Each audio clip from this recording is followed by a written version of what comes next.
Ok. Bueno, ya podemos grabar. Este curso que se llama Kabbalah del Shalom, Kabbalah de la Paz, en verdad tiene algunas aristas que son muy importantes para tener para ustedes conocimiento. Y a función de esta clase que vamos a dar, si ustedes van a desear, van a poder hacer un curso de 8 encuentros más o menos para que ustedes conozcan el mundo de la Kabbalah. Y el mundo de Kabbalah serio, ¿no? El mundo de la Kabbalah de esos cursitos de que usted estudia en Kabbalah y mañana son ricos, o son famosos, o son espectacularmente eh, exitosos. La Kabbalah, como dice la palabra, viene de la palabra hebrea kibel. Kibel quiere decir recibir. ¿Dónde lo encontramos? En uno de los primeros versículos, o en uno primero de las sentencias que están dentro de la literatura rabínica, que dice, Moisés, Kibel Torah mi Sinai, recibió la Torah en el monte Sinai. Y hay el mundo de la mística, es uno de los 4 caminos para interpretar cuál es no solamente el mensaje bíblico, sino principalmente qué es lo que desea Dios de nosotros en este mundo. Y cómo nosotros, al conseguir cambiar algunas de las actitudes de nosotros, también cambia el mundo que nos rodea. Así como en el mundo de la acción, en el mundo de la física está el concepto de acción y reacción, en el mundo espiritual también lo mismo. Si yo voy y hay un mensaje bíblico, todo lo que yo voy a decir en hebreo lo voy a traducir para ustedes. Hay un mensaje bíblico que dice así: mitzvah goreret mitzvah. Un precepto, una buena acción, trae como consecuencia otra buena acción. Pero haberá goreret haberá. Pero una transgresión nos trae como consecuencia otra transgresión. Por lo tanto, lo bueno llama a lo mejor, pero lo malo llama a lo peor. Cuando una persona comienza a tener, por ejemplo, que le puede pasar, a veces nos encontramos, no, esta semana tuve tal problema físico y a los 2 días lamentablemente se me cayó el mueble y se me rompió, y pasan cosas. Uno lo primero que tiene que hacer es parar y ver qué es lo que está sucediendo con su vida, qué es lo que está sucediendo. Y ahí es donde el mundo de la mística entiende. Entonces, la Kabbalah es la forma en que los 5 libros de Moisés, la Torá, el Pentateuco, expresa el funcionamiento del mundo. Desconectada de su fuente es solo un montón de ideas sin sentido. La mayoría de las personas, como todos nosotros, han oído cosas sobre Kabbalah, pero muy poco probable que lo que circula en el mercado bajo el nombre de Kabbalah está remotamente cercana a la cuestión verdadera. Voy a contar para ustedes, voy a compartir con ustedes un mensaje. Y meditemos esto. Cierta vez un rabino reunió a sus discípulos y le preguntó: ¿cómo sabemos cuál es el exacto momento, el exacto tiempo en que la noche termina y el día se inicia? Cuando a la distancia somos capaces de distinguir una oveja de un perro, de un pastor ovejero, dice uno de los alumnos. Mas el rabino no quedó feliz con la respuesta. En verdad, dice otro alumno, sabemos que ya es día cuando podemos distinguir a la distancia un árbol de olivos de un árbol de higos, que son muy parecidos. Y nuevamente, nuestro maestro no quedó satisfecho. Viene un tercer alumno y dice: podemos distinguir, decir que aquí es el inicio del día y aquí es la finalización de la noche, cuando podemos distinguir la diferencia entre una liebre y un gato.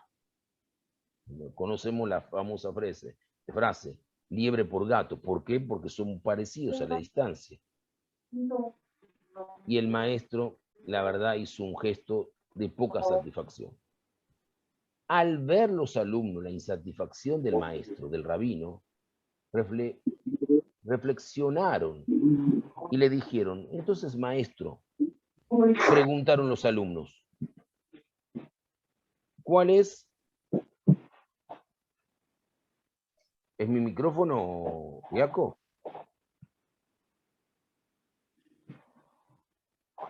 ¿Es mi micrófono? Ah.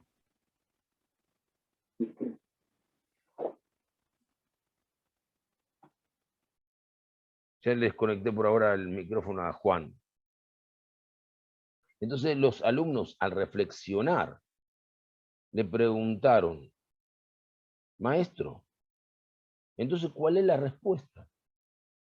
El maestro los miró y dijo como conclusión, cuando un extranjero, cuando alguien que no es de tu medio se aproxima y lo confundimos con nuestro hermano, ese es el exacto momento en que la noche termina y el día comienza.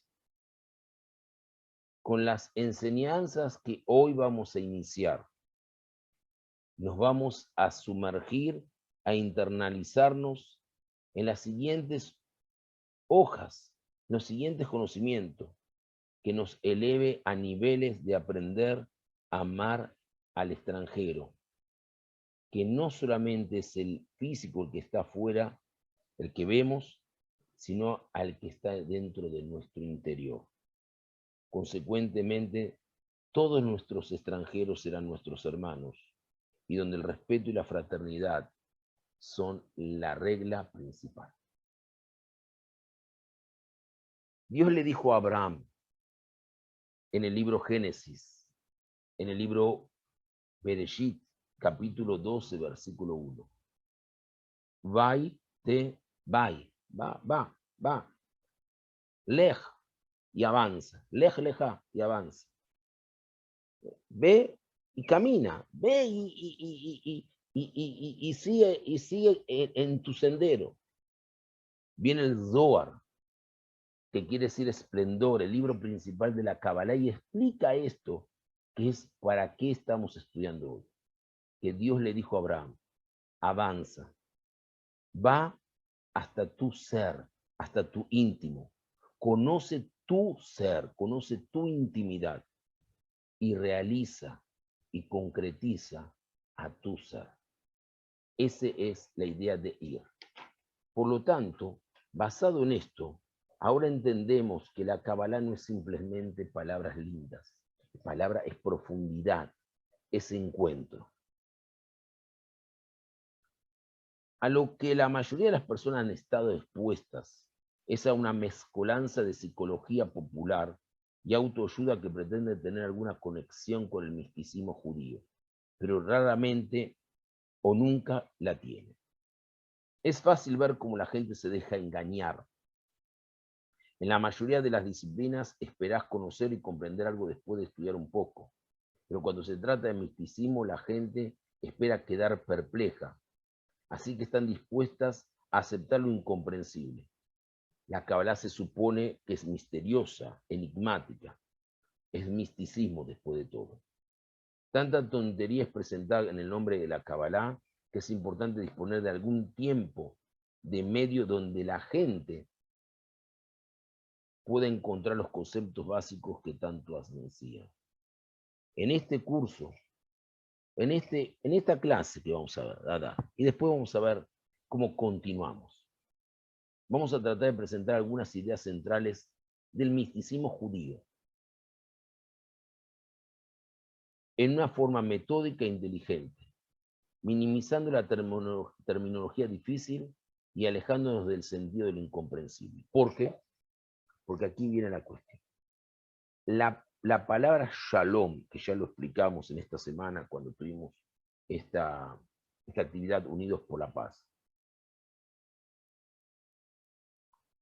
es muy común que se entienda como un saludo, como paz. Pero el shalom viene de la palabra shlemut, plenitud. La paz no se consigue llevándome bien con mi esposa, con el vecino, con mis amigos, con mis suegros, con mi madre, mis padres, con mis hijos, no, no. Eso es convivencia, eso es un buen convivir. La verdadera paz es armonía, es un estado donde nosotros podemos a veces controlarnos, reconocer nuestros errores. Lo primero que surge de a veces de la intranquilidad y de la falta de plenitud en el ser humano es que no queremos reconocer nuestros errores. Nuestros errores es, ojo, cometí este error, no supe cómo conducirme, la verdad no te escuché, te pido disculpas. Reconocer eso me lleva a un nivel donde voy al encuentro conmigo mismo. Cuando comienzo a trabajar en otros aspectos, en otras áreas, esa armonía que estoy consiguiendo al reconocer que soy un hombre finito y que puedo cometer errores, me va a permitir un mejor relacionamiento con el prójimo. Y presten atención. Cuando nosotros criticamos, cuando nosotros indicamos con un dedo al prójimo, hay tres que tenemos hacia nuestro lado, mirando hacia nosotros, y uno arriba. Ese arriba es Dios, ese es el prójimo, pero hay tres que tenemos contra nosotros. Es decir, que no sirve estar indicando los errores del otro cuando principalmente tengo que hacer una introspección. La Kabbalah nos va a ayudar en forma sistemática a encontrar un mejor panorama, un mejor acuerdo de conversación, un acuerdo de transacción, un acuerdo de relacionamiento. Y eso es lo que podemos decir. Con el fin de entender qué es la Kabbalah y qué no es, utilicemos la siguiente ilustración. Un investigador se sienta en su laboratorio examinando todo tipo de fenómenos atómicos. Él hace chocar átomos a gran velocidad y registra lo que ocurre. Él es meticuloso en su trabajo e incluso podría extraer algunas conclusiones inmediatas de los datos de primera mano. Pero deja ahí. Un gran científico recoge estas notas, las lee y reflexiona sobre su significado. Comienza a construir una mega imagen. Él trata de imaginar lo que el sistema entero puede ser. Él sabe que no hay instrumentos ni lo habrá para ver las partículas que se imagina y por lo tanto él busca a tientas metáforas que conecten con precisión los bits de información que el primer investigador recogió. Por lo tanto, él comienza a hablar de supercuerdas, túneles atómicos, puentes de energía y 10 dimensiones. Una tercera persona que tiene una mente fértil y poderosa, pero sin noción alguna de ciencia, escucha todo esto a través de una pared. Su imaginación se ha disparado y rápidamente se desarrolla una idea sobre personas que han desaparecido misteriosamente en túneles atómicos e ilimitadas fuentes de energía contenidas en varias de las 10 dimensiones. Estas tres personas ilustran los diferentes enfoques de la Kabbalah. Los datos o hechos con que la Kabbalah trata son la narrativa de la Torah, de los 5 libros de Moisés, del Pentateuco, y todo su cuerpo de leyes, de enseñanzas, es lo que hace podemos decir, al primer investigador o al que se sienta en su laboratorio. El investigador representa a una persona que ve todo eso y la narrativa como son, entiende su significado inmediato, pero no percibe la imagen más grande. El gran científico representa verdaderamente al cabalista, que ve los distintos puntos aislados y luego empieza a construir la idea de la imagen mayor. Él necesita metáforas para describir la unidad abstracta que percibe. Él es consciente de que esta herramienta puede ser vaga y solo lo acerca al entendimiento que él ha adquirido. Aunque limitado por las herramientas a su disposición, el panorama complejo que el gran científico puede comunicar logra darnos un sentido de la realidad con la cual está lidiando. Y luego, el tercero, Está el pseudo cabalista, ese que piensa que entendió algo, que no cumple nada, que lee algún versículo de la Biblia, empieza a investigar y empieza a tratar de costurar situaciones. El que escucha a través de la pared, cuya Kabbalah no tiene básicamente relación con los principios bíblicos, con los principios de la mística de la Torah, excepto tal vez como un trampolín para su imaginación. Han descubierto fuentes de energía, emanaciones divinas y maneras de expandir la conciencia, pero todo proviene de sus ilusiones fantasiosas. En resumen, para empezar a entender un poquito, la Kabbalah es para la Torah lo que la filosofía es para la ciencia. La Kabbalah es para las leyes, para el Pentateuco, para el mensaje bíblico, para el mensaje divino, lo que la filosofía es para la ciencia. Al igual que la ciencia, el mensaje del Pentateuco, el mensaje divino, nos da los hechos que se perciben totalmente por los sentidos y que son racionalmente cuantificables. Al igual que la filosofía, la Kabbalah nos da la grandiosa y abstracta imagen que los hechos presentan. Y aquí podemos entender algo. Hay Kabbalah, Masiot Kabbalah, que son los hechos de la Kabbalah, Machshevet Kabbalah, pensamiento, filosofía de la Kabbalah, y después Sipurim de Kabbalah. Es decir, hay que entender la primera, los hechos, las cosas que a veces no podemos entender. Por ejemplo, vamos a aclarar algo. Por ejemplo, dice así, después todo esto van a tener un apunte que yo le voy a pasar a ustedes. Se lo voy a pasar a Heiner se lo va a pasar a usted. Dice, Bereshit bara Elohim et hashamayim betaaretz. Así dice en el principio de la Biblia. En el principio Dios creó los cielos y la tierra. Vamos a tratar de entenderlo por el mundo místico. La palabra Bereshit le sacamos la letra Shin, una de las letras de la palabra, que representa el nombre de Dios. Y en la sumatoria me da 613.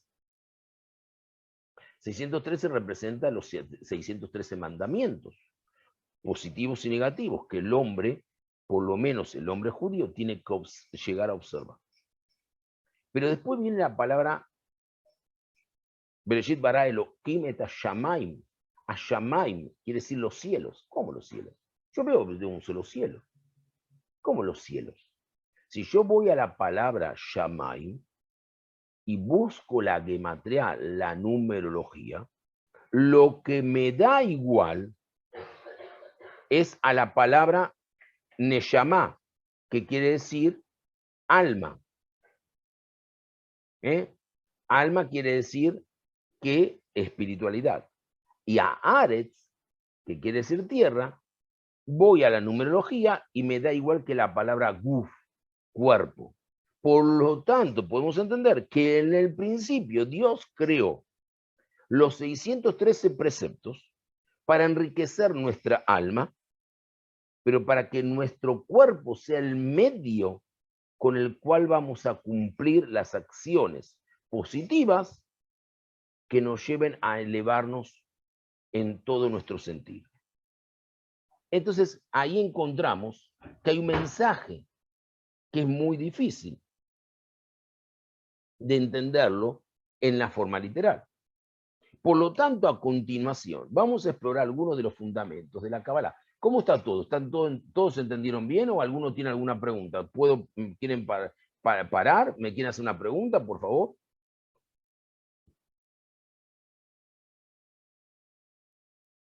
¿Todo bien?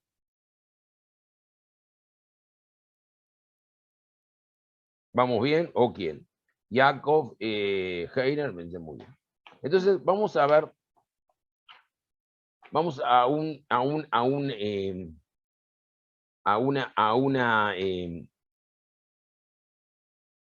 mensaje.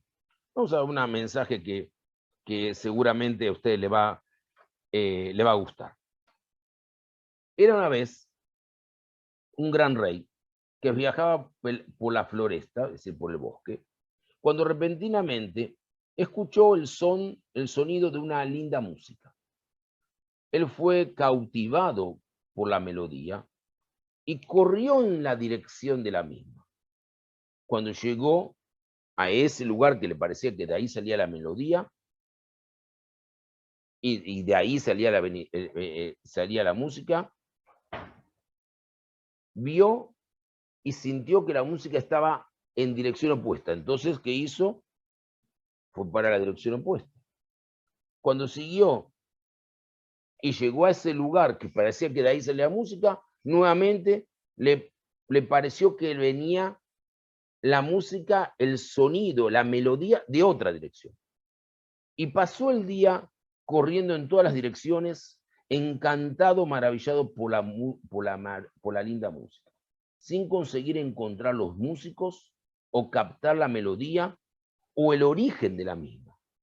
Después de mucho correr atrás de esa melodía y buscar, regresó a su palacio, mas la melodía que él escuchara en esa floresta, en ese bosque, todavía perturbaba, lo perseguía mentalmente.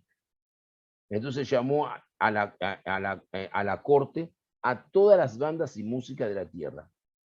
Y él más o menos trató de decirle qué tipo de música y pidió que toquen sus repertorios completos con la esperanza que llegase la melodía que él perdió, que él escuchó y él perdió mismo en la floresta.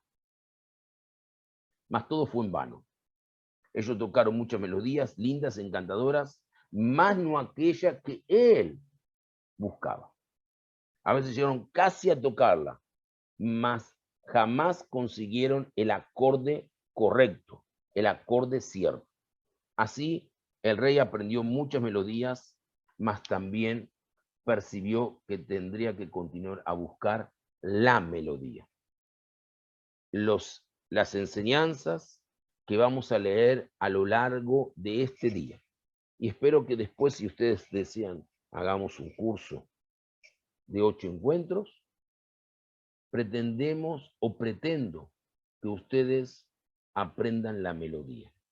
Esa que nos permita dar sentido a nuestras vidas, a nuestros actos, a encontrar energía para potencializar nuestro interior. No permitan ser engañados por músicas similares o parecidas. Encuentren la verdadera melodía. Entonces, una de las cosas que tenemos que entender, que en hebreo, en la Kabbalah, Dios no se llama Dios. Dios es un concepto que viene de la palabra latín, de la palabra Deus. Deus viene de Zeus. Zeus es el rey de la mitología griega.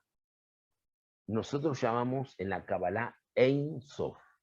Sof es terminación, límite, límite. Ein Sof no hay límite. ¿Qué quiere decir? Infinito. ¿Cuál es el concepto de infinito? Siempre hay algo que supera lo anterior. Y cuando termina, nunca termina. Entonces, Dios es infinito, porque nadie puede alcanzarlo Dios. Nosotros somos finitos. Entonces, ¿cómo podemos obtener una percepción de Dios? Bajo este concepto que soy finito, pero Él es infinito. La Kabbalah nos revela cómo el infinito interactúa con la humanidad.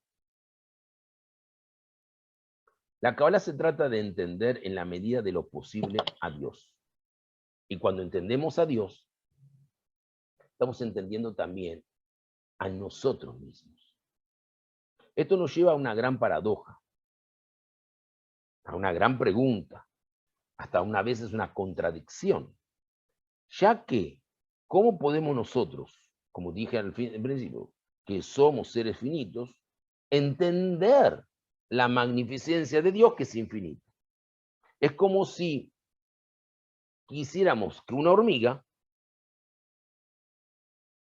pueda entender la capacidad de movilidad del elefante. Es imposible. Para la hormiguita, ya llevar una hoja verde La clorofila que le da alimento encima de sus hombros es como que nosotros llevemos un pedazo de piedra encima de nuestros hombros del tamaño de las que se construían el templo de Jerusalén. Entonces, la hormiga nunca va a entender la dimensión del elefante. Entonces, imagínense, Calva Homer, por consiguiente, ¿qué va a suceder con nosotros seres humanos para entender esa magnificencia? Como dije, la Kabbalah describe a Dios como Ein Sof, palabra en hebreo que significa sin fin, sin límite. Eso es infinito. Eso es Dios. Coloquialmente, por supuesto, estamos acostumbrados a utilizar infinito. Me salió Marcela, no sé qué pasó ahí. A utilizar infinito siempre que nos referimos a algo muy, muy grande o incontable. Pero su verdadera definición no es infinito, es sin fronteras, sin límites, sin parámetros. ¿Cuál es el parámetro de Dios? Ah, Marcela volvió. O sea, la única mujer hay que cuidarla, ¿eh? La que da equilibrio a nuestra clase, ¿eh? Nosotros en la vida tenemos que tener un parámetro. No decimos a veces que mi libertad termina donde comienza la del otro. Tenemos que tener un parámetro para el relacionamiento con las personas. A veces, muchas de las situaciones que a veces se suceden, ocurren, y que a veces llevan a situaciones tristes, es que las personas no saben poner límites. Voy a dar un ejemplo, y puedo dar varios. Por favor, me corrigen si yo estoy equivocado. Cuando una persona tiene una herramienta nueva que se llama Instagram, que podemos utilizarla para comunicar más rápidamente, para poder llegar a otras personas, propagandas, por ejemplo, actividades, mensajes, pero lo utilizamos, por ejemplo, para vender algo que mejor no decir, vender cuerpos o vender intimidades. ¿Dónde está el parámetro de la dignidad del ser humano? ¿En el hombre o en la mujer? No estamos hablando de un sexo definido.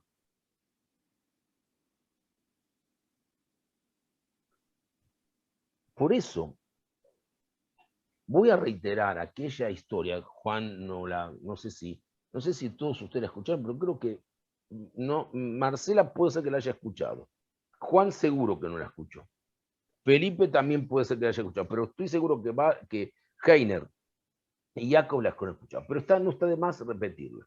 Del niño, del adolescente que se acerca a un rabino y le dice al rabino, voy a hacer así de cuenta, rabino, ¿qué tengo en mi mano? Por supuesto no se le veía nada, y le dice, no sé, dice, bueno, en mi mano tengo una mariposa.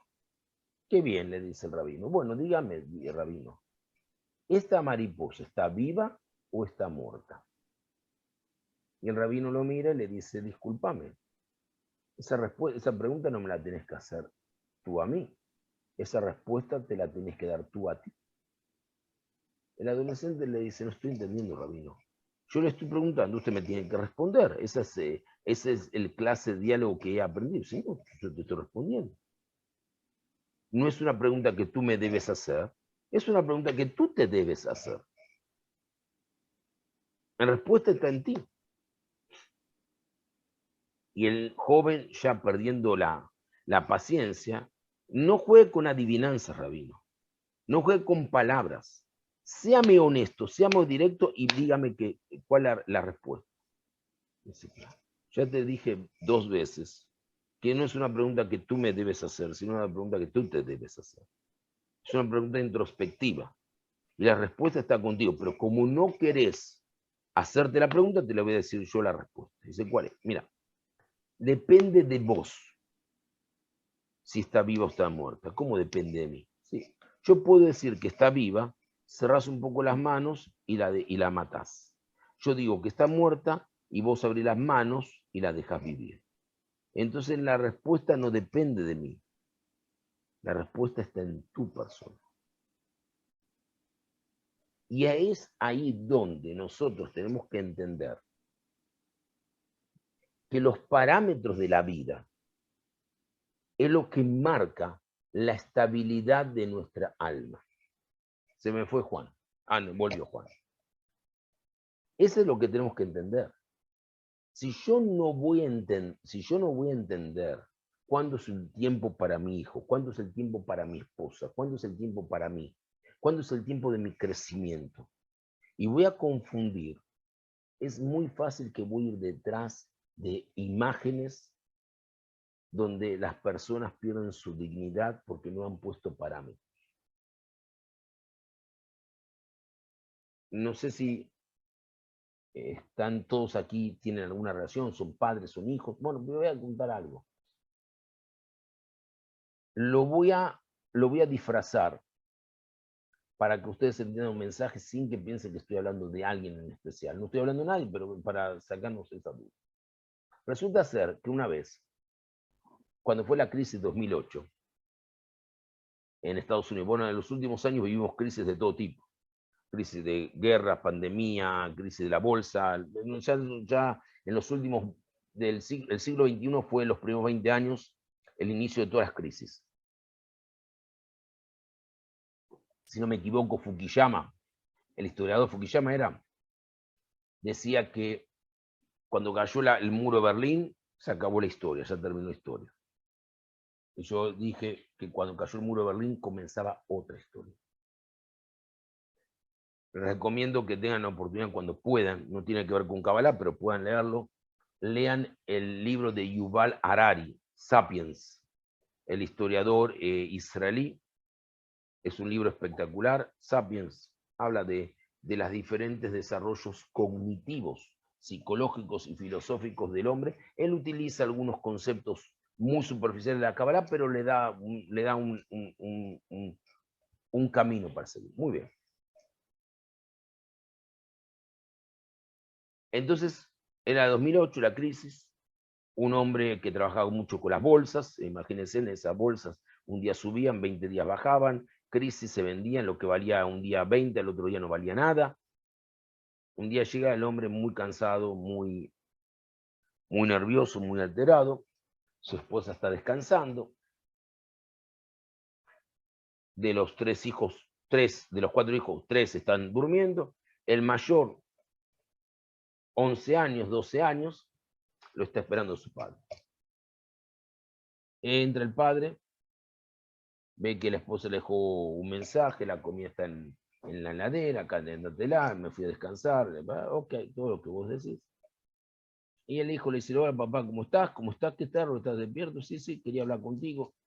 Dice, bueno, ¿qué querés hablar rápidamente? Quería de que me digas cuánto ganas por hora. Me parece, ¿qué es ese tipo de pregunta insolente?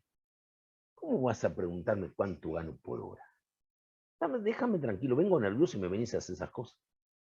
El niño, sin decir una palabra, baja la cabeza, da media vuelta y se va a su cuarto. El padre se pega un baño, va y cuando sale reflexiona, dice, ¿qué estoy haciendo? Estoy mal y me descargo conmigo. Entonces va y se acerca al hijo y le golpea la puerta y dice, mira, querido hijo, la verdad que estuve mal, te pido por favor que me perdones. Y el hijo dice, yo te entiendo, papá, pero no tenés que ponerte nervioso, es una pregunta simple, no te quiero ofender. Bueno, a ver, ¿cuál es la pregunta? ¿Cuánto ganas por hora? Y el padre iba a estallar de vuelta y dice, mira, te voy a responder, $350 normalmente. ¿Vos no tenés para prestarme $200? padre se queda y dice, ¿por qué? Papá, te lo pido, por favor, no te enojes. Préstame $200 ahora. Ahora, Néstor. Te lo pido, por favor, papá. El padre no entendía bien, pero fue a regañadientes, fue hasta el cuarto, abrió su billetera, sacó 2 notas de $100, viene y dice, toma, hijo, aquí te presto 200. El hijo le dijo, gracias, papá, espera un minutito. Abrió su cajón, sacó su alcancía, $150. Le dijo, papá, aquí tengo $350. ¿Me vendés 1 hora de tu tiempo para hablar conmigo? La Kabbalah también nos enseña a colocar parámetros, ese soft, ese límite que el hombre finito tiene que colocar.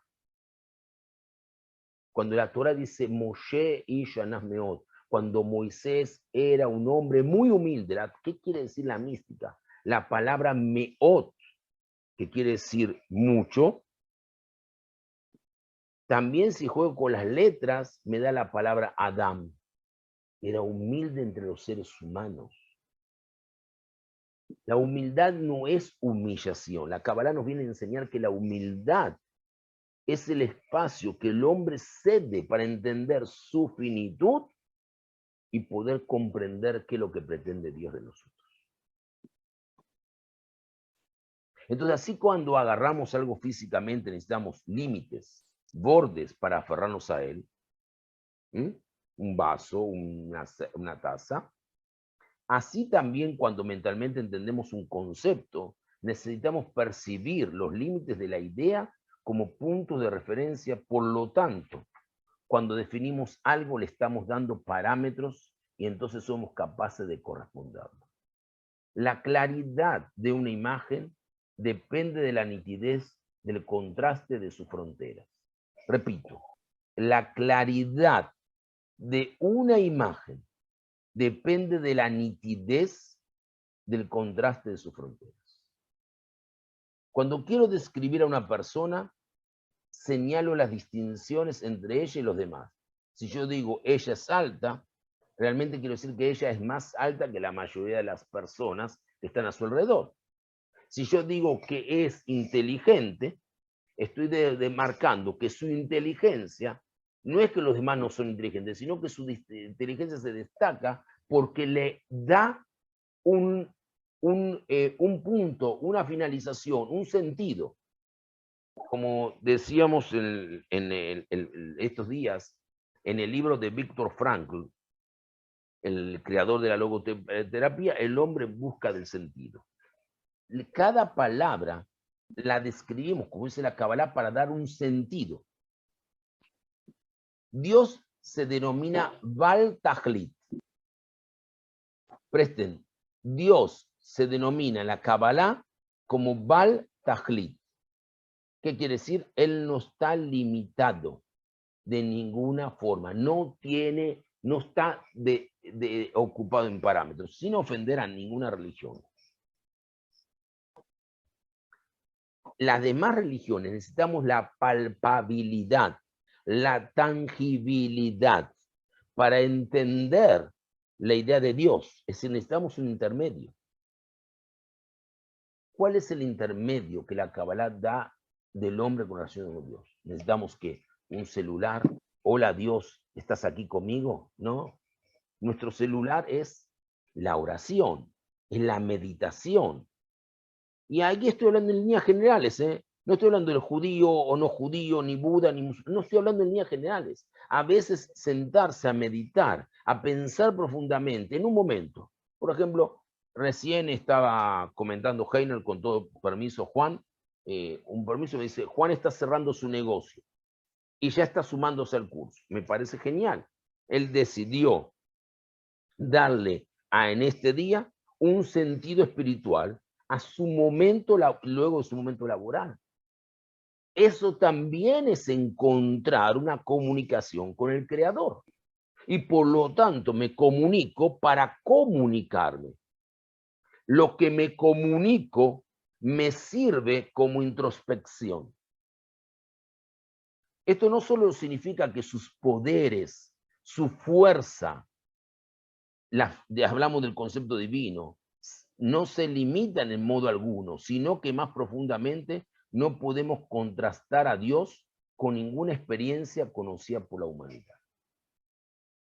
No podemos, no podemos. Hay una pregunta que va a surgir ahora. Y si no surge ahora con ustedes, va a surgir en algún momento en la conversación que ustedes puedan tener. ¿Cuál es la conversación? ¿Dónde está Dios en este conflicto armado? Con los 85 niños que han muerto, han sido asesinados, no muertos, han sido asesinados. Como la misma pregunta que hicieron, ¿dónde estaba Dios cuando sucedió el Holocausto? O en las matanzas de Ruanda, o en las matanzas de Camboya, es verdad. El mundo ha convertido, el ser humano ha convertido el mundo en un gran cementerio de asesinatos, de odio a odio. Caín está vivo dentro de nosotros. ¿Cuál fue la pregunta que Dios le hizo a Caín en la Biblia? ¿Dónde está tu hermano? ¿Y qué le contestó Caín a Dios? ¿Por acaso soy guardián de mi hermano? Viene la Kabbalah y dice, pará. No preguntes, dice la Kabbalah, ¿dónde está Dios en todas estas desgracias? Pregunta, ¿dónde está el ser humano? ¿Dónde está el hombre? Cuando vemos en el Salmo 104 y decimos en hebreo, y lo voy a traducir, Marabu Maseh Hashem, qué grande y magnificente y engrandecidos son tus creaciones, Dios.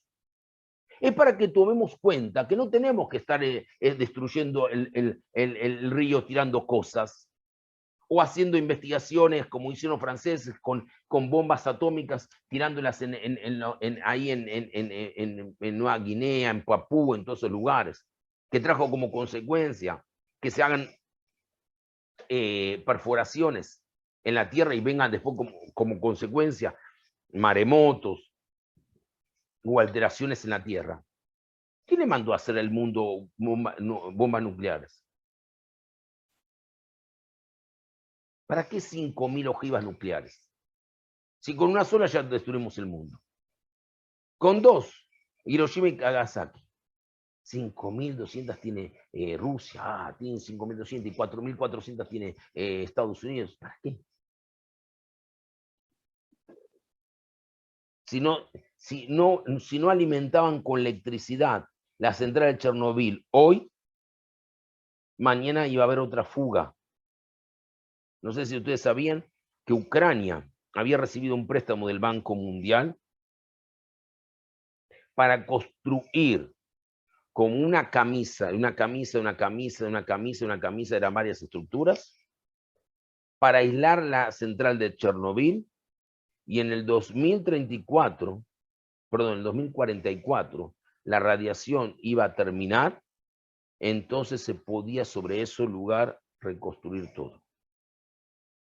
Pero si no se alimentaba con electricidad, por eso había que poner unas baterías de titanio que duraban 100 años para que no tenga problema y puedan alimentar las centrales. Si no te alimentar la cosa, o sea, la pérdida de nuclear podía matar entre Ucrania y rusos, se calculaba que 200.000 personas. O la otra central, que casi más la bombardean, la más grande de Europa para alimentar la central nuclear, si llegaban a bombardearla, se destruía Europa. ¿Por qué necesitan bombas nucleares? Es el deseo, ahí en la Kabbalah y nos dice el deseo del hombre, que todavía le gusta vivir con Caín. Acuérdense de la primera pregunta cuando el hombre y la mujer van a comer el fruto prohibido. El fruto prohibido que está en el extremo. Hay muchas cosas. En la Kabbalah habla algo muy diferente. Algunos imaginamos el fruto prohibido como el dibujito de la manzana. La manzana y la uva, el higo.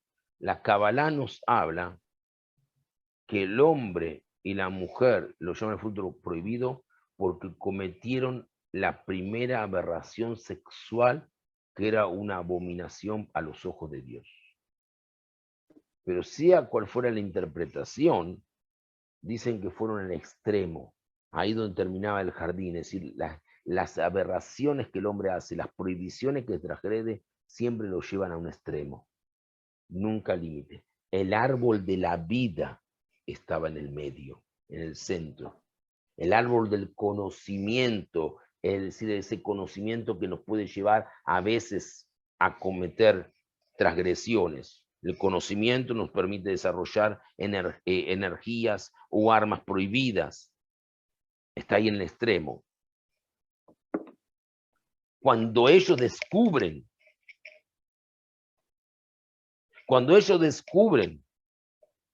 la verdadera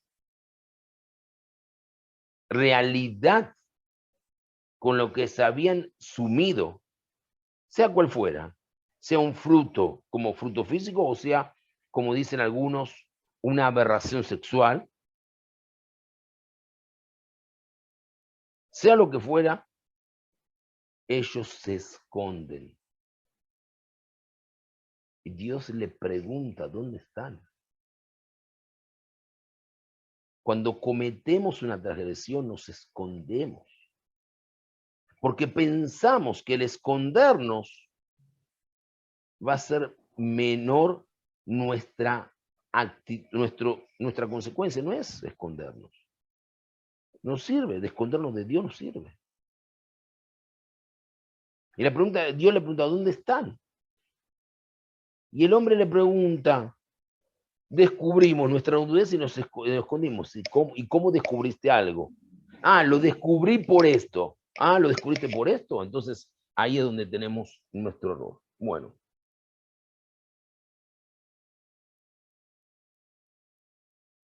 Cuando un niño pide que le describamos la miel, podemos señalar la dulzura del azúcar, el color marrón del tostado, la textura de un jarabe, y decirle que imagine las tres cosas juntas.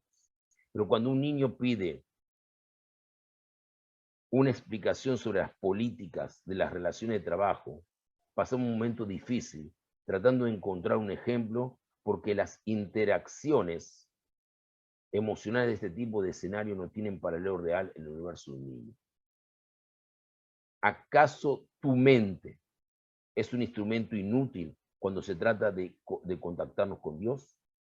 Lo mismo ocurre con la esencia de Dios. Ninguna cantidad de comparaciones, ilustraciones o metáforas traerá su realidad más cerca de nuestra comprensión. Él es simplemente Ein Sof, sin fin, indefinible. Punto. Entonces, ¿qué estamos estudiando en la Kabbalah? ¿Acaso estamos adaptando la opinión de que la mente es un instrumento inútil cuando se trata de conectarnos con Dios? ¿O que la comunión con Dios es un estado trascendental y emocional de autonegación y aceptación? No. No puede ser que la mente humana, nuestro órgano más importante y el que nos asemeja a Dios, no tenga ningún propósito en nuestro intento de comunicarnos con nuestro Creador. La respuesta es que si bien Dios mismo es Ein Sof, sin límite, sin parámetros, Él ha creado un lugar de interacción entre sí mismo y la humanidad, que es para nuestro bien delimitado, definido. Este lugar se llama Anagá. Es el ámbito en el cual podemos hacer uso de nuestra comprensión y conocimiento. Pero ¿tiene esta esfera un significado en el sentido absoluto? ¿O se ha creado simplemente por el bien de mantener nuestra mente ocupadas, ya que en realidad no podemos nunca entender el hecho verdaderamente, la situación verdaderamente? Vamos a contraponer dos ilustraciones que pondrán en perspectiva nuestra pregunta y con suerte le darán una respuesta. Primero, un adulto visita la casa de un amigo, puesto que éste le ha pedido que cuide de su hijo. El adulto tiene poco en común con el niño, sin embargo debe mantenerlo ocupado de alguna manera.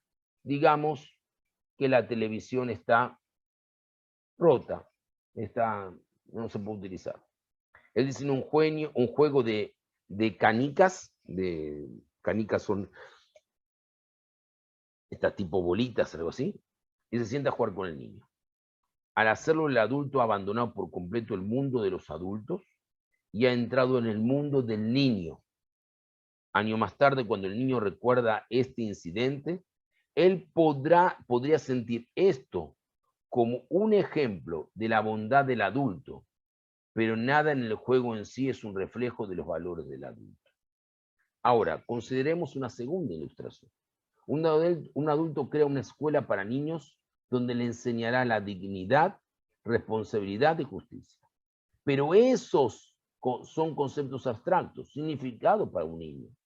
Por lo tanto, él hace una norma que las camisas blancas y las corbatas se usen todo el tiempo, que el preparar una cierta cantidad de tarea sea el deber diario del niño, y que el estudio o la falta de él será notado y contabilizado como positivo o como negativo. Para la mente del niño estas son normas concretas y realidades físicas con las cuales puede relacionarse. Sin embargo, detrás de la regla hay un principio abstracto que el niño tiene que aprender. Cuando el niño crezca, percibirá los valores internos que estas reglas representan y que lo llevaron a él a poder educarse en esos valores. Así es precisamente como funcionan los hechos, las cosas en el ámbito de la anagá, en la anagá divina.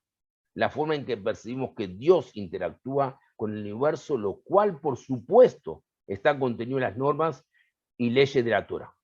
Para nosotros, los mandamientos de la Torah son normas y dictados. Los mandamientos, los preceptos de los 5 libros de Dios, perdón, de los 5 libros de Moisés o Pentateuco, son normas y dictados. Al ser concretos y finitos, son comprensibles. Sin embargo, su alma, por así describirlo, es divina. Estudiar, obedecer, entender esa anagá nos permite desarrollar gradualmente un sentido de la voluntad divina. Ese es el tema de la Kabbalah. La Kabbalah busca la comprensión de la anagá divina, en oposición a la comprensión misma de Dios. Paradójicamente, al llegar a una comprensión más profunda de la anagá, obtenemos también un pequeño vistazo de la realidad. ¿Ok?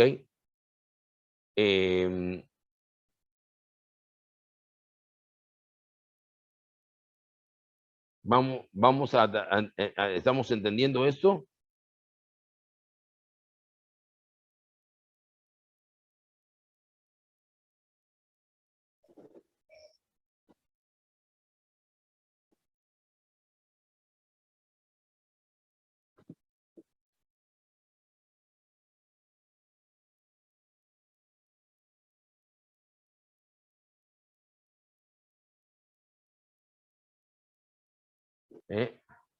¿Alguien tiene alguna duda?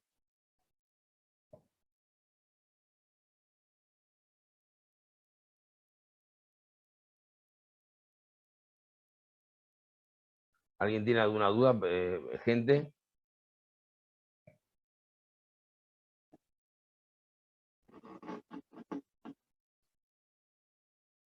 Pregunten si tienen alguna duda, por favor.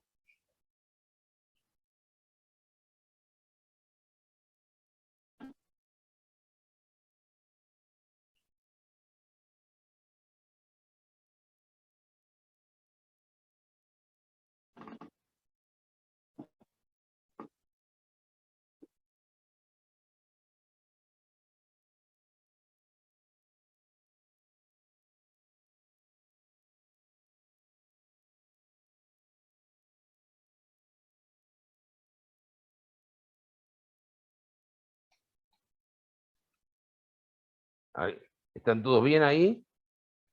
No quiero seguir si no tiene, si veo que no. Hola, Roy. Sí, Yo tengo una duda. ¿Qué significaba Naga? Anagá es como, ¿cómo te puedo decir? Como la gerencia, como la dirección de Dios. los direccionamientos, no sé si la palabra española es esa, los direccionamientos o la dirección que tiene que establece Dios, los parámetros que debemos seguir en la vida. Eso es Anaga.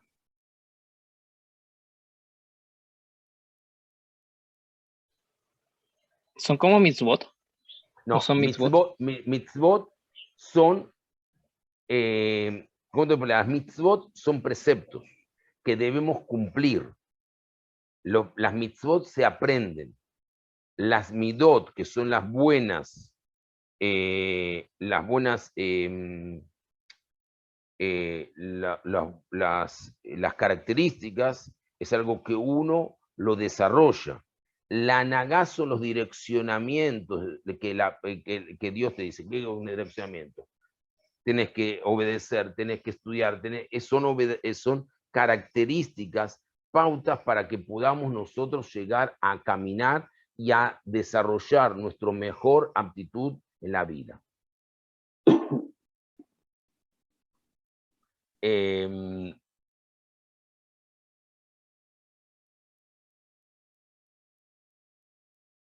Por ejemplo, él ha creado un lugar, un espacio entre la interacción entre sí mismo y la humanidad.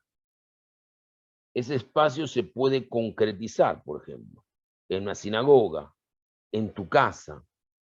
Es un espacio físico donde vos vas a desarrollar la mayor cantidad de posibilidades de interacción con Dios. También en todas partes vas a interaccionar con Dios.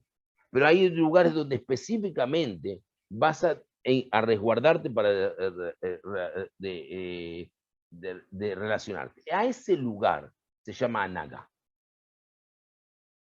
¿Mm? Es donde están los direccionamientos. Muchas gracias, Roy. Nada, por favor.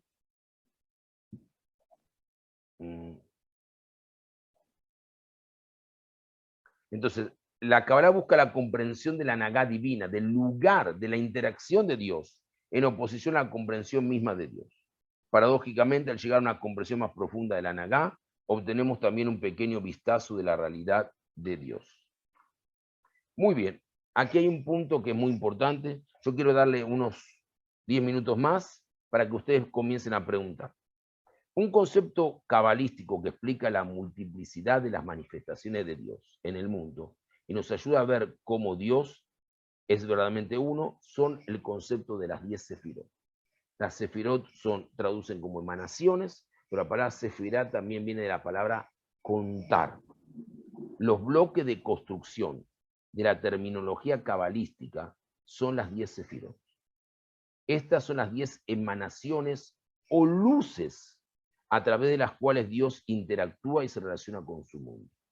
Cuando la Kabbalah observa diversos acontecimientos que han sucedido en el mundo, o varios mandamientos divinos en los 5 libros de Moisés, los clasifica y describe en términos de estos distintos modos de interacción. Antes de describir estas 10 emanaciones, estas 10 luces, estas 10 sefirot, y su uso, debemos enfrentarnos a un problema fundamental. La unicidad de Dios versus las 10 sefirot. El judaísmo ha colocado en su bandera, por así decir, el principio de la unicidad de Dios. Un judío proclama al menos 2 veces al día, aquel que es más observante. Escucha, oh Israel, el Señor es nuestro Dios, el Señor es uno. Cuando hablamos de los mártires que sacrificaron su vida en nombre de Dios, especialmente aquellos que fueron forzados a convertirse al cristianismo, hablamos de personas que fueron martirizadas en nombre de la unicidad de Dios. ¿Cómo podemos ahora diluir esta, la más importante de las creencias, con la idea de las 10 emanaciones que parecerían dar a entender que Dios es más de uno? Esta pregunta fue planteada al famoso pensador del siglo XIV, uno de los grandes cabalistas, Rabbi Yitzhak ben Sheshet, Rabbi Yitzhak, hijo de Sheshet. Y él dijo, ¿ustedes los cabalistas no creen también en muchos dioses? como lo postulan las 10 sefirot en las 10 emanaciones. A continuación, les voy a parafrasear la respuesta de la unicidad de Dios con respecto a las 10 sefirot, a las 10 emanaciones, puede asemejarse a un rayo de luz que pasa por un prisma. Por un lado tenemos un solo rayo de luz, mientras que por el otro percibimos una radiación de 7 colores. Este es el prisma. Hasta aquí llega un rayo de luz y a la salida vemos 7 rayos con diferentes colores. La persona que se sienta en el otro lado percibe esto como si se tratara de muchas lámparas que irradian muchos matices diferentes, mientras que en realidad se trata de una sola fuente de luz y el arco iris con sus múltiples colores es en realidad una distorsión creada por el paso de la luz a través de un prisma, que en ese caso sería un prisma natural. Las nubes, el espejo que se crea en el cielo por la lluvia, esto es el arco iris. En la Tierra, la prueba se hace con un prisma. El arco iris con sus múltiples colores, en realidad, es la distorsión creada por el paso de la luz a través de un prisma natural, como también existe un prisma físico que lo podemos crear. Seamos un poco más específicos en este ejemplo de 10 versus 1, en lo que se refiere a la interacción divina con el mundo. Imagina una vez más a un niño que abraza a su madre, golpea a sus hermanos y hace trampa en un examen. Para una persona normal, cada uno de estos comportamientos es un caso aparte, que tiene su propia dinámica y razón. Sin embargo, un psicólogo profesional analiza todos estos acontecimientos y luego de analizarlos, declara, todos estos son síntomas de un problema subyacente. El niño desea el amor de su madre y su atención. Por lo tanto, la abraza, la golpea a su hermano menor, que está robando bastante su atención y hace trampa en el examen para que su madre lo colme de amor y atención por haberlo hecho bien. Por lo tanto, una gran cantidad de eventos, algunos de ellos totalmente contradictorios, adquieren un significado unificado. Las contradicciones aparentes. Esto es también así en nuestra comprensión de la interacción de Dios con la humanidad. Percibimos una gran variedad de eventos de modo abrumadoramente difuso y extremadamente contradictorio. Está el Dios que insufla un soplo de vida en la boca de un bebé recién nacido y el Dios que extrae el último respiro forzado de un hombre moribundo. Está el Dios que permitió o que vio el holocausto, no permitió, que vio el holocausto, y el Dios que ha conservado una pequeña y frágil nación judía por más de 3000 milenios sin que nosotros hayamos desaparecido del faz de la tierra. Está el Dios que les da a algunas personas cuerpos hermosos y el Dios que aparentemente condena a personas con defectos congénitos a una vida de sufrimiento. De nuestro lado de prima, todos y cada uno de estos eventos es dispar. No obstante, los reconocemos como la obra de un solo Dios, con una finalidad y con un plan unificado de acción para el mundo. Es decir, nosotros eso lo vemos detrás del prisma. Así las 10 sefirot son las diversas formas en que percibimos a Dios, a través de su actuar en el mundo, mientras que creemos firmemente en la unicidad de Dios. Entonces tenemos que entender las 10 sefirot. La siguiente es una traducción literal de estos 10 modos, de estas 10 formas, de estas 10 luces. Se aconseja, no aconsejo mucho leer entre líneas estos términos, ya que la mayoría de ellos son altamente metafóricos y su contenido real guarda pocas veces relación con los términos literales. Vamos a explorar su significado en las próximas clases, ¿no? Vamos a buscar otras clases más, siempre y cuando que ustedes quieran continuar con un curso, ¿no? Las 10 sefirot son Keter, traducción corona, Jochma, sabiduría, Binah, comprensión, Gesed, bondad, Geburah, fuerza, Tiferet, belleza, Netzach, victoria, Od, temor, y Esod, fundamento, Malhut, reinado. Tenemos, ¿cómo le puedo decir? Tenemos, de esas 10 sefirot, las dividimos en dos grupos. 3 son intelectuales y 7 son emocionales. Las intelectuales son Jochma, Binah y Dat. que no está aquí Dat, ¿no? Y ya voy a decir por qué no está Dat, porque Binah es inteligencia y Dat es comprensión. Entonces Binah se divide entre Binah mismo y Dat. Y después tenemos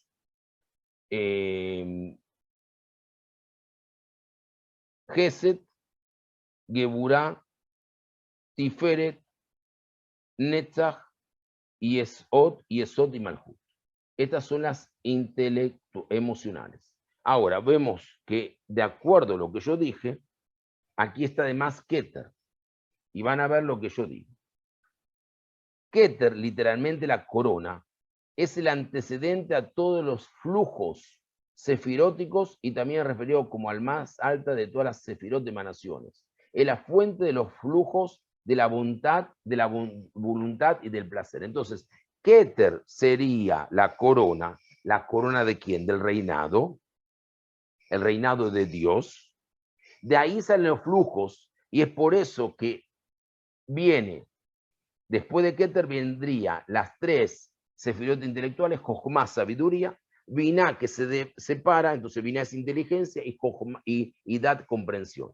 Esas son tres que estarían aquí, ubicadas aquí, en este hemisferio, en este mundo. Por eso nosotros nos colocamos las filacterias aquí, para poder conectarnos con el Keter a través de los 4 hemisferios que tiene el cerebro.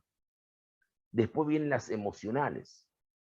Y estas emocionales se terminan cuando conseguimos esas 7 emocionales girar en forma unificada, como si fuera una centrífuga, y llegar en la conjunción a Malhut, reinado. Es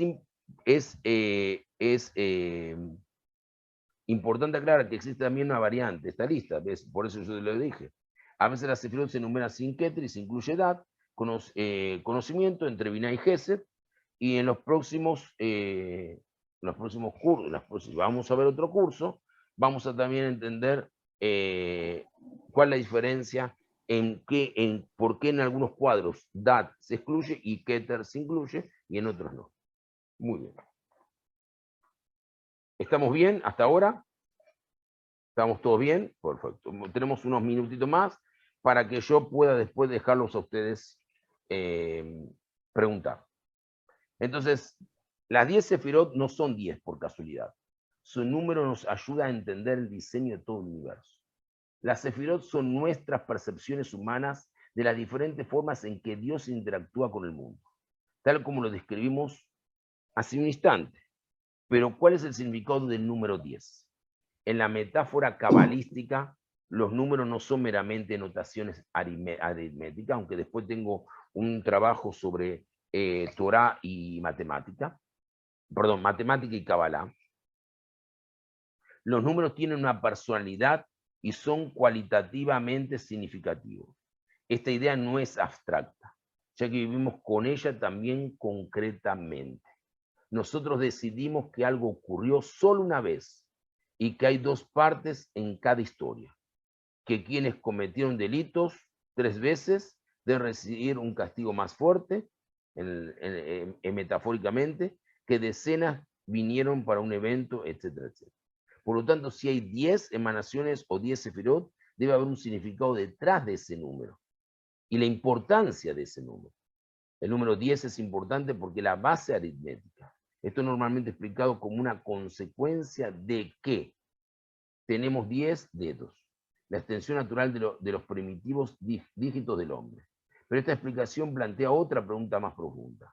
Si hay una creación con un propósito y cada faceta de la vida humana y sus actividades son planeadas por anticipado, entonces los 10 dedos son también parte de ese plan. Significa que Dios tuvo la intención de que el sistema numérico se construya precisamente en base a 10. ¿Por qué? Y más aún, además de que el sistema de números se construye en base a 10, ¿por qué tiene que ser esa también la cantidad de emanaciones de Sefirot?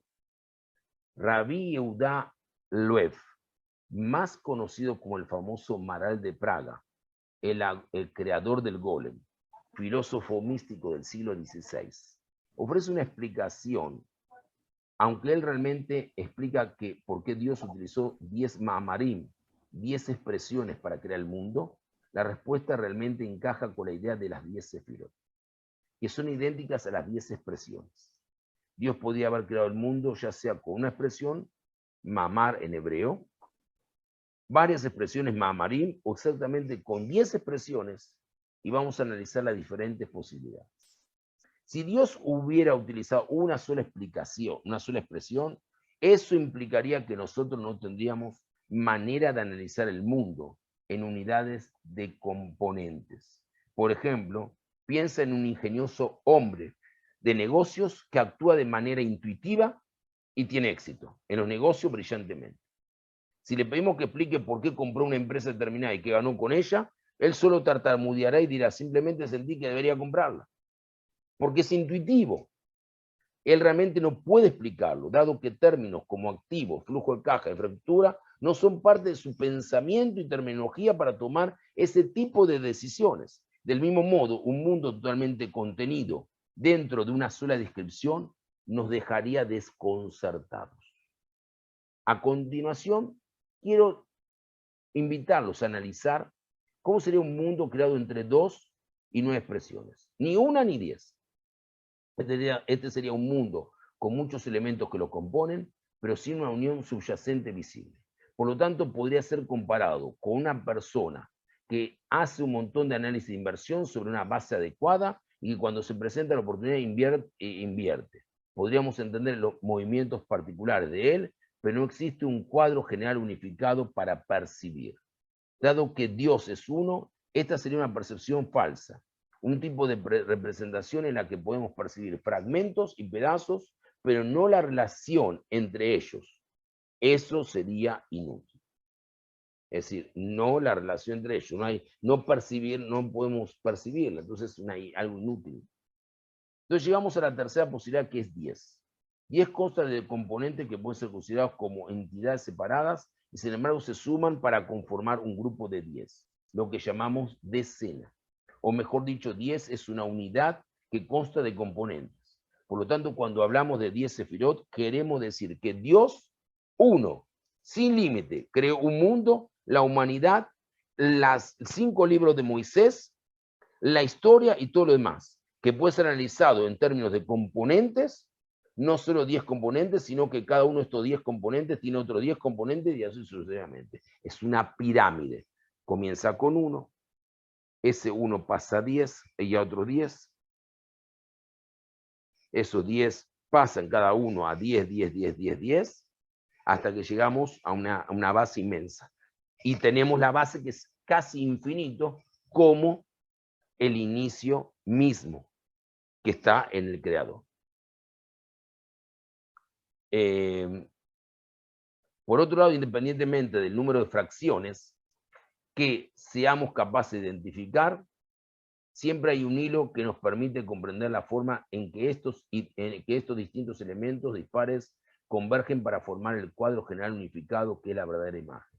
Por lo tanto, cuando estudiamos cómo Dios actúa a través de las 10 sefirotas, 10 emanaciones, estamos analizando cada detalle con una doble perspectiva. Primero, el punto particular que cada acto expresa, y segundo, el elemento unificador que entrelaza todas las actividades de Dios en una entidad sin fisura, como es propio de Dios, quien es uno. ¿Mm? Muy bien. ¿Preguntas?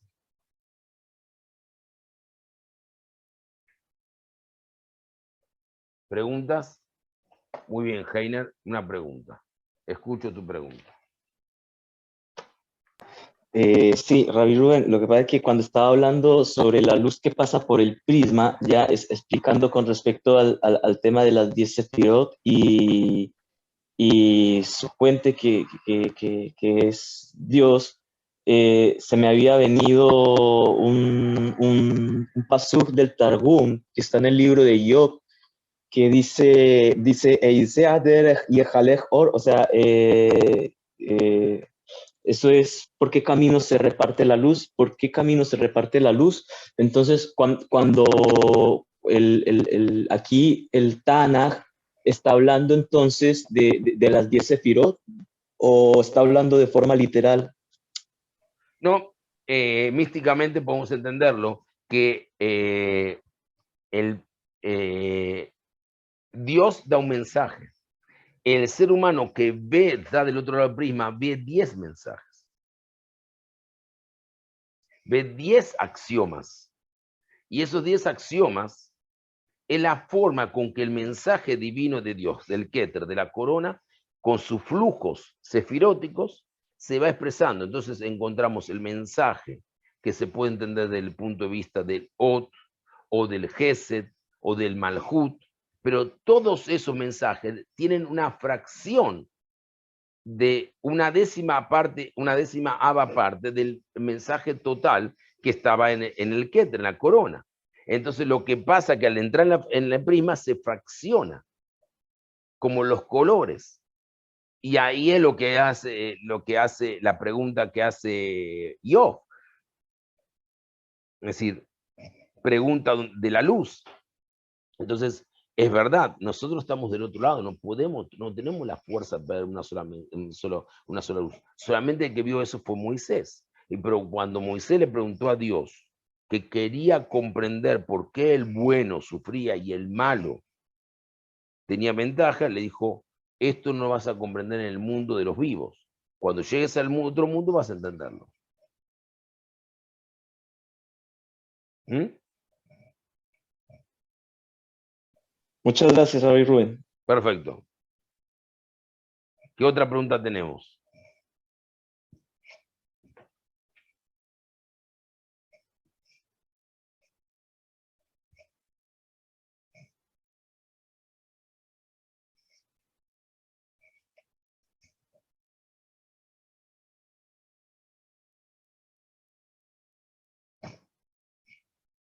¿No hay más preguntas? Marcela, Jacob, Felipe. Juan parece ser que se le cayó la llamada. La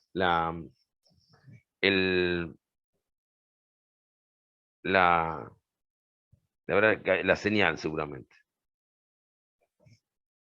Bueno, yo me quiero nada más de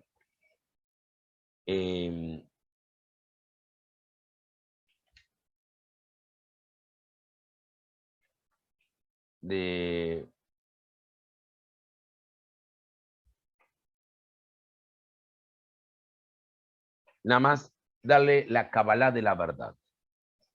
Los discípulos de Rabino, famoso por su erudición y su buen trato, le preguntaron la causa por la cual él acostumbraba a esclarecer la verdad contando una historia.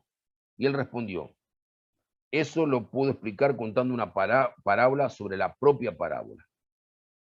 Un día la verdad estaba visitando a los hombres sin ropa y sin adornos, tan desnuda cuanto su nombre.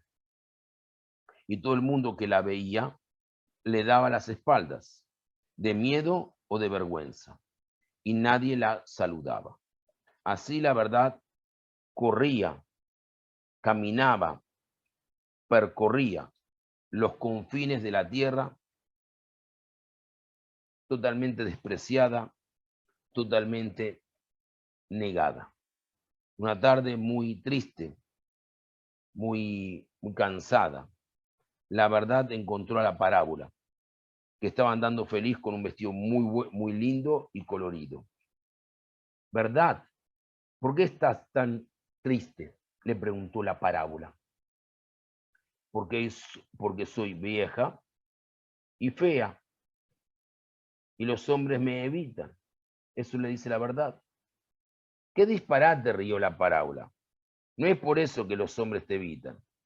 Toma, vístete una de mis ropas y vení que yo te adorno y verás lo que acontece. Entonces la verdad colocó uno de los lindos vestíbulos de la parábola la maquilló, la vistió, la perfumó y le dejó que vaya. Y de repente a donde ella iba, era siempre bienvenida. Entonces el rabino miró a los alumnos, sonrió y concluyó. Bien, Lo que acontece es que los hombres no les gustan encarar la verdad desnuda. Ellos la prefieren disfrazada. La palabra en hebreo para la verdad es emet, Aleph Mem Taf, que en su numerología da 441, que en su número Mispar Katán da 9, la cantidad de meses que da la gestación. Esa es la verdad de Dios. Formada por 3 letras, como dije, Aleph, que inicia el alfabeto hebreo, el principio del principio, lo que representa en su forma el ser humano con sus 2 brazos. Uno estirado hacia arriba y otro estirado hacia abajo. Representa la conexión de 2 mundos, superior e inferior, Elión y Tachtón, y la procura del encuentro del equilibrio entre los 2 mundos espiritual y material.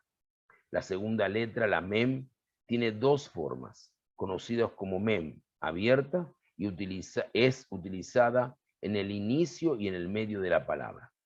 Y la otra cerrada, la otra Mem cerrada, y solo usada en el final.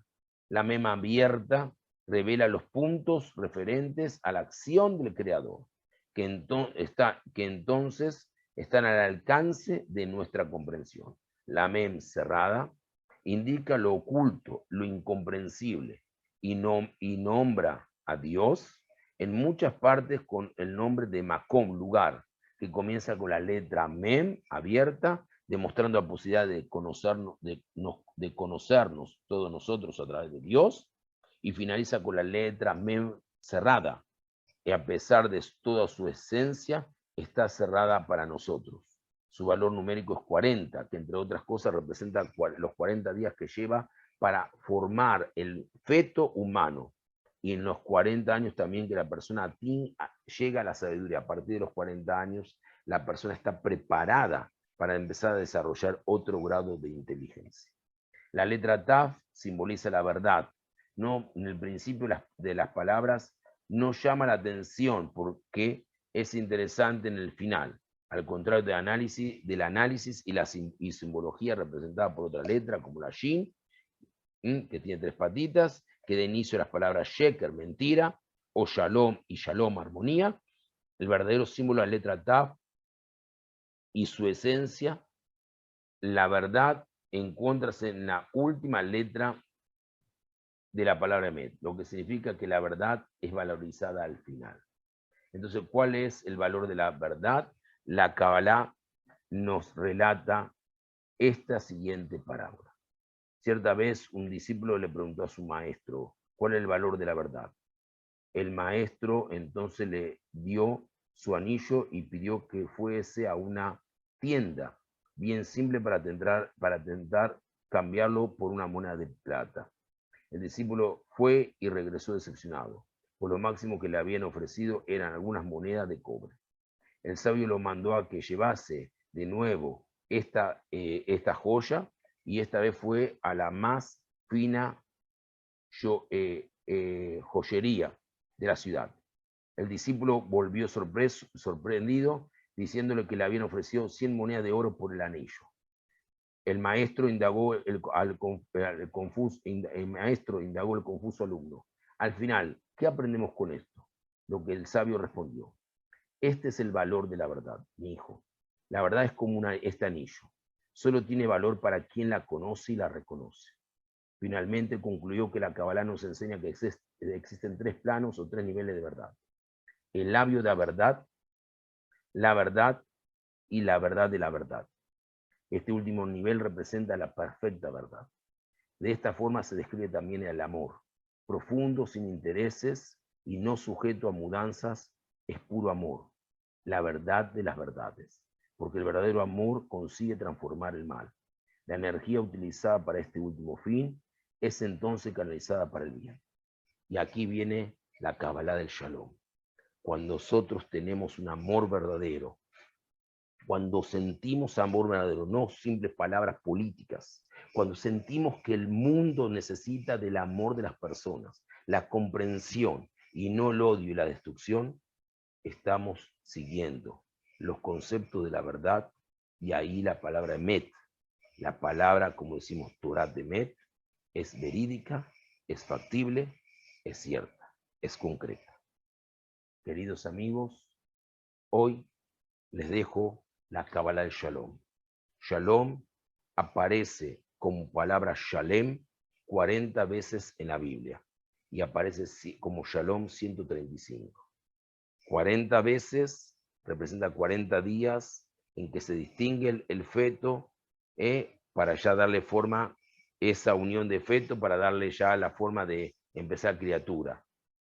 Los 135 representan en el número más pequeño la cantidad de meses que se necesitan para dar lugar al paso de una nueva vida.